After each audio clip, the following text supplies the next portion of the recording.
بسم اللہ الرحمن الرحیم. میں آپ کا میزبان روحانی معالج حافظ محمد عثمان آج آپ کی خدمت میں عمل لے کر حاضر ہوا ہوں. درود تنجینہ سے حاجات مشکلات کا حل. درود تنجینہ ایک حاجت کے حوالے سے نہایت ہی خاص عمل ہے. اس عمل کی چلہ کشی بھی بتائی جائے گی. اس عمل سے کا طریقہ جو ہے حاجات کے لیے وہ بھی آپ کی خدمت میں پیش کروں گا. جو ساتھی اس کا چلہ کرنا چاہیں وہ چلہ بھی کر سکتے ہیں. جو میری بہنیں اس عمل کو اپنے مسائل کے حل کے لیے کرنا چاہتی ہیں، مشکلات کی آسانی کے لیے کرنا چاہتی ہیں، وہ بھی میری بہنیں یا بھائی اس کو کر سکتے ہیں. اگر آپ کے ساتھ بہت سارے مسائل ہیں، بہت ساری پریشانیاں ہیں، پے در پہ مسائل آ رہے ہیں، بندشیں اور رکاوٹیں ہیں، کاروباری مسائل ہیں، گھریلو مسائل ہیں، بیماریاں ہیں، بدسکونی ہے، سسرال کے مسائل ہیں، بچوں کے مسائل ہیں، شادیوں کے مسائل ہیں، مطلب آپ کا کوئی بھی مسئلہ آپ کو لگتا ہے کہ یہ مسائل ہمارے ساتھ بہت زیادہ ہیں، تو سب سے پہلے تشخیص کریں. تشخیص میں اگر جادو جنات آ رہا ہے تو آپ سے درخواست ہے، آپ سے عرض ہے کہ اپنا وقت ضائع نہ کریں، اپنی محنت ضائع نہ کریں، اپنے اعتماد والے مالک سے رابطہ کر کے اپنا علاج کروائیں. کیونکہ جادو جنات کے ہوتے ہوئے آپ جو بھی وظیفہ کریں گے یا تو اس کا بالکل سرے سے فائدہ ہی نہیں ہوتا، اگر ہوگا تو بہت تھوڑا سا اس کا فائدہ ہوتا ہے. تو پھر ہم لوگ کمپلین کیا کرتے ہیں معالج کو کہ جی ہم نے تو آپ کے بہت سارے وظیفے کیے، ہمیں تو کوئی فائدہ نہیں ہوا. بھائی وظیفہ میرا نہیں ہے، وظیفہ جس کا ہے اس کو کمپلین کرنی ہے. اب آپ کے وظیفے کے اندر جو دیوار ہے وہ تو پہلے توڑ لیں، جو راستہ بند ہے اس کو تو کھول لیں، جو دروازہ بند ہے پہلے اس کو تو کھولیں، جو دکان کا شٹر بند ہے پہلے اس کو تو کھولیں. بھائی وہ کھلے گا تو کوئی راستہ بنے گا آپ کے لیے. تو اس کے لیے اس کو کھولنے کے لیے یہ عمل نہیں ہوتا، مسائل کے حل کے لیے ہوتا ہے.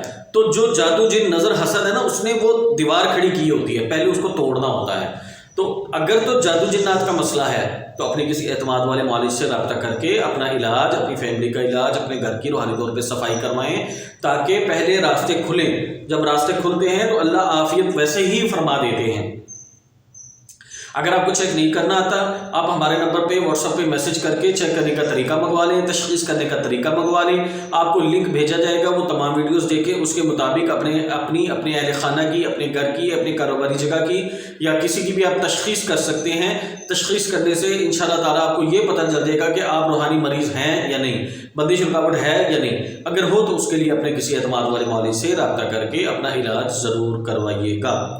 جو ساتھی چاہتے ہیں ان کو ہمارے اعمال وقت پہ موبائل پہ موصول ہوتے رہیں، وہ ہمارے تمام گروپس کو جوائن کر لیں. ہمارے ٹیلی گرام گروپ کو جوائن کر لیں، واٹس ایپ گروپ کو جوائن کر لیں، فیس بک گروپ کو جوائن کر لیں، یوٹیوب چینل کو سبسکرائب کر لیں، فیس بک پیج کو لائک کر لیں اور ہماری ادار الروحانیات موبائل اپلیکیشن کو اپنے موبائل میں انسٹال کر لیں.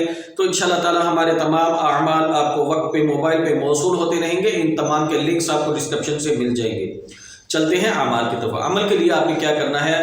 اگر تو وہ میری کوئی بہن یا میرا کوئی بھائی چلہ کرنے کی صلاحیت رکھتا ہے اور وہ چاہتا ہے کہ وہ چلہ کر لے، یہ چلہ وہ ہوگا جس سے آپ کے زبان کی تاثیر بڑھ جائے گی، آپ کے اندر ایک روحانی طاقت پیدا ہوگی. یاد رکھیں چلہ کرنے سے کیا فوائد ہوتے ہیں. 3 چیزیں آپ کو ملتی ہیں. یہ میں عملیاتی اصول بتا رہا ہوں آپ کو، یہ اس عمل کا نہیں بتا رہا، عملیاتی اصول بتا رہا ہوں کہ چلہ کیوں کیا جاتا ہے. چلہ کرنے سے ایک تو ہم یہ سمجھتے ہیں کہ ہمیں کچھ جن مل جائے گا، حاضری یا غیر حاضر جو بھی آئے یا پیچھے طاقت.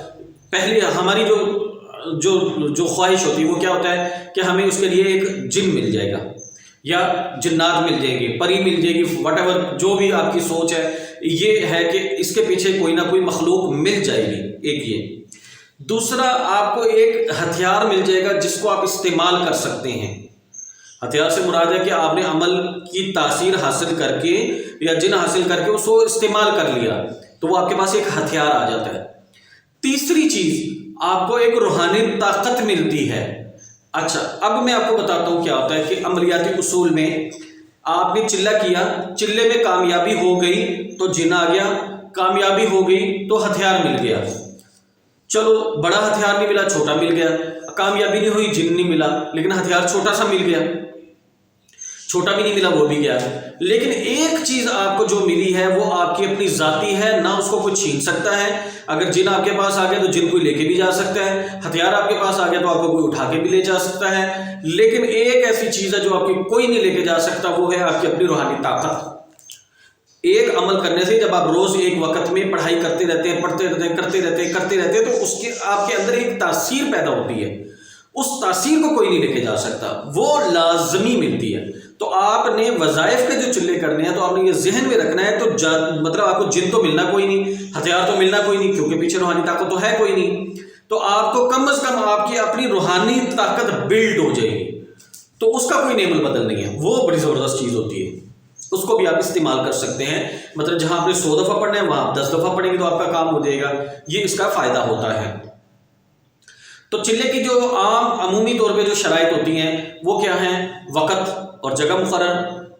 آپ کا جو آپ نے جہاں بیٹھنا ہے وہ جگہ صاف ہو، کمرہ خالی ہو تو بہت بہتر ہے. نہ ہو تو جہاں بچے سو رہے ہیں تو اس وقت کر لیں، یا اس وقت کریں جب سب سو رہے ہوں، کمرہ آپ کو تقریباً خالی ملے. لائٹ جلا لیں نہ جلائیں اسے کوئی فرق نہیں پڑتا، کیونکہ جن تو کوئی آنا نہیں ہے.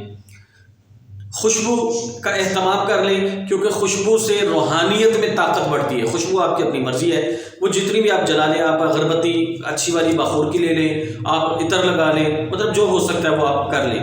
غسل کر کے بیٹھے پہلے دن نفل پڑھ کے اللہ سے کامیابی کی دعا کر لیں. کھانے پینے کی پرہیز تو ہوتی کوئی نہیں ہے اس میں، کیونکہ یہ وظیفے ہیں تو اس کی کوئی نہیں. گناہوں سے پرہیز کریں، نمازوں کی پابندی کریں تاکہ آپ کو زیادہ سے زیادہ طاقت مل جائے. جھوٹ وغیرہ نہ بولیں، حرام نہ کھائیں تاکہ آپ کی اپنی طاقت چونکہ پیدا ہونی ہے وہ طاقت کا ضیاع نہ ہو. اور اس گھر میں چلا کریں جہاں پر جنات نہ ہوں، جادو کے اثرات نہ ہوں. کیوں کہ جو روحانی طاقت آئے گی وہ تو جنات سے یا جادو سے لڑنے میں آپ کی ختم ہو جائے گی، آپ کے اندر کوئی چیز نہیں آئے گی. اس کا خاص طور پہ اہتمام کرنا، پہلے تشخیص کر لیجیے گا. تو یہ بنیادی باتیں آپ کی خدمت میں عرض کر دی. اب یہ اس کی ترتیب کیا ہے اس عمل کی کہ ایک بنیادی چلہ آپ اس کا صرف کر لیں، کافی ہے آپ کے لیے. وقت اور جگہ مقرر، اول آخر اس میں درود شریف پڑھ لیں، نہ پڑھیں کیونکہ یہ خود ہی درود شریف ہے. تو اس کو آپ نے 100 دفعہ پڑھ سکتے ہیں، اور اگر اس سے تھوڑا بڑھانا چاہتے ہیں تو 313 دفعہ پڑھ لیں. 100 دفعہ بھی کافی ہوتا ہے. ویسے تو لوگ عموماً 41 دفعہ کرتے ہیں، 71 دفعہ کرتے ہیں. آپ 100 دفعہ کا کر لیں. تھوڑا وقت لگ جائے گا لیکن ایک پراپر آپ کے پاس چیز آ جائے گی. اگر آپ زندگی میں کوئی چلہ نہیں کیا تو پھر آپ 41 یا 71 اس کو رکھیے گا. تو اس کا آپ نے کیا کرنا ہے کہ یہ 3 تعداد آپ کو بتا دی ہیں. آپ بالکل بگنر ہیں تو آپ 41 دفعہ. اگر آپ کا وظائف کے ساتھ آپ کا کوئی رجحان ہے یا طبیعت ہے کہ آپ وظائف کرتے رہتے ہیں یا نمازوں کی پابندی کرتے رہتے ہیں تو پھر آپ 71 دفعہ کی رکھیں.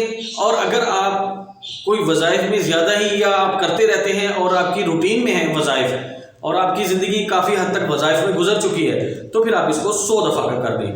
40 دن کا عمل ہے. وقت اور جگہ مقرر، خواتین کوئی بھی وقت مقرر کر لیں، دن کا رات کا جو آسانی سہولت سے مل جائے کر لیں. لیکن یاد رکھیں جو پہلے دن وقت ہوگا وہی روز ہوگا، اس میں کوئی گنجائش نہیں ہوتی، چلہ خراب ہو جاتا ہے. ورنہ جگہ مقرر رکھیں تو بہت زیادہ فائدہ ہوتا ہے. اگر نہیں ہے تو کم از کم وقت مقرر ضرور رکھیں. جگہ بھی آگے پیچھے ہو جائے تو خیر ہے، لیکن وقت آپ کا مقرر ہونا چاہیے. آپ دنیا کے کسی بھی کونے میں چلیں گے، جو وقت وہ آ گیا تو اس پہ بیٹھ کے اپنے پڑھائی شروع کر دینی ہے. کیونکہ یہ وظیفہ ہے، اس میں جن تو ہوتا نہیں ہے جو جس نے آنا ہے اور اس کو پریشانی ہوگی کہ بندہ یہاں موجود نہیں ہے. تو اس لیے آپ جہاں پہ بھی پڑھ سکتے ہیں کیونکہ اس کا تعلق آپ کا اللہ کے ساتھ ہے. تو خواتین مخصوص ایام میں اس کا ناغہ نہیں کریں گی، اس عمل کو جاری رکھیں گی، 40 دن پورے کریں گی. آخری دن میں آپ نے کیا کرنا ہے کہ آپ نے حسب توفیق مٹھائی لینی ہے، زردہ بنا لیں، میٹھا بنا لیں، کچھ بھی بنا لیں. اس کے اوپر آپ نے 11 دفعہ درود تنجینا پڑھ کے تو اس کو آپ نے دم کر کے تھوڑا سا چھت پہ رکھ دیں، باقی بچوں میں تقسیم کر دیں. جتنی آپ کی حسب توفیق ہے اتنا آپ نے کر دینا. اس کے بعد آئندہ پوری زندگی کو اس عمل کی جو آپ نے چلہ کی ہے اس کی طاقت کو محفوظ رکھنے کے لیے اس کی مداومت ہوتی ہے. مداومت استعمال نہیں ہوتی، اس کے بعد کوئی دعا نہیں ہوتی. بس آپ نے 11 دفعہ پڑھ لینا، کسی بھی وقت آپ نے 11 دفعہ پڑھ لینا بس. اچھا اب اس کا استعمال کیا کرنا ہے؟ آپ اپنے تمام مسائل کے حل کے لیے، پریشانیوں کے حل کے لیے، ایون کبھی جادو جن کے استعمال کے لیے بھی کر سکتے ہیں، بیماریوں کے شفا کے لیے بھی کر سکتے ہیں. کوئی مسئلہ ہے گھر میں، 11 دفعہ پڑھ کے پانی دم کر کے گھر والوں کو کھلائیں گے، لیکن اس کو اپنے گھر کی حد تک رکھنا ہے آپ نے. ایسا نہیں ہے کہ آپ لوگوں کا علاج کرنا شروع کر دیں گے، مسائل بڑے کھڑے ہو جاتے ہیں. یہ تو ہمارے کوئی ساتھی ہیں، ساتھی تو نہیں کہہ سکتے ہیں، یوٹیوب پہ لوگ ہیں جو آپ کو 6 مہینے میں عامل بنا دیتے ہیں اور بعد میں آپ کے گھر بھی اجڑے ہوتے ہیں، بیوی بچے بھی اجڑے ہوتے ہیں جو لوگوں کا جب علاج کرتے ہیں. یہ تو ان کو پتہ چلتا ہے نا جو علاج کر رہے ہوتے ہیں. تو اس لیے لوگوں کا علاج نہیں کرنا، آپ نے اپنے فیملی تک کا رہیں تو اس کو کریں. تو 11 دفعہ پڑھ کے دم کریں اور ساری چیزیں استعمال، روز دم کریں، روز استعمال کرتے رہیں گھر کی چیزیں. اب حاجت کے لیے آپ نے کیا کرنا ہے کہ جو چلہ نہیں کرنا چاہتے یا چلہ کر کے خاص حاجت کے لیے آپ نے کرنا ہے تو آپ نے کیا کرنا ہے کہ روزانہ کسی بھی وقت مقرر کریں تو 70 دفعہ آپ نے پڑھنا ہے درود تنجینا. اس کے بعد آپ نے اپنے مسائل جو لکھے ہوں گے کاغذ کے اوپر، یا اللہ میں نے یہ پڑھا، اس کی برکت سے یا اللہ میرے یہ مسائل حل فرما دیجیے، میرے یہ مشکلات حل کر دیجیے، میرے یہ پرابلمز آئے گی، یہ مسائل ہیں آپ ہی نے حل فرمانے ہیں، آپ ہی حل فرما دیجیے. تو بس آپ اپنے الفاظ میں اللہ سے دعا کریں اور مسائل آپ لکھ کے رکھیں. اس کی نیت آپ نے کرنی ہے 11 دن 21 دن 40 دن، جتنی آپ نے نیت کرنی اس کے مطابق آپ کر لیں، لیکن وقت مقرر رکھیں گے اس کا فائدہ زیادہ ہوتا ہے. عملیات کا اور وظائف کا اصول ایک ہی ہے، وقت اور جگہ مقرر، اس سے بہت زیادہ فائدہ ہوتا ہے. تو یقیناً آپ کو اس عمل میں سے فائدہ ہوگا. اور اس کے بعد کیا کرنا ہے آپ نے کہ روزانہ جو ہے اصال ثواب امت کے لیے، نبی صلی اللہ علیہ وسلم کے لیے اس کا اہتمام رکھیں. سورۃ اخلاص پڑھ کے 3 دفعہ 7 دفعہ 11 دفعہ 100 دفعہ جتنی دفعہ تو امت مسلمہ کو، بزرگوں کو، حضرت داتا گنج بخش رحمۃ اللہ علیہ، حضرت علی بن عثمان حجی علی رحمۃ اللہ علیہ کو اس کا ثواب ہدیہ کرتے رہیں، کیونکہ یہ خاص ان کی طرف سے عمل عمومی طور پہ لوگ سمجھتے ہیں کہ ان کی طرف سے، تو آپ ان کو ہدیہ کرتے رہیں تاکہ آپ کا ایک فیض کا سسٹم بھی ان کے ساتھ جڑ جائے. جزاکم اللہ خیر. السلام علیکم ورحمۃ اللہ وبرکاتہ.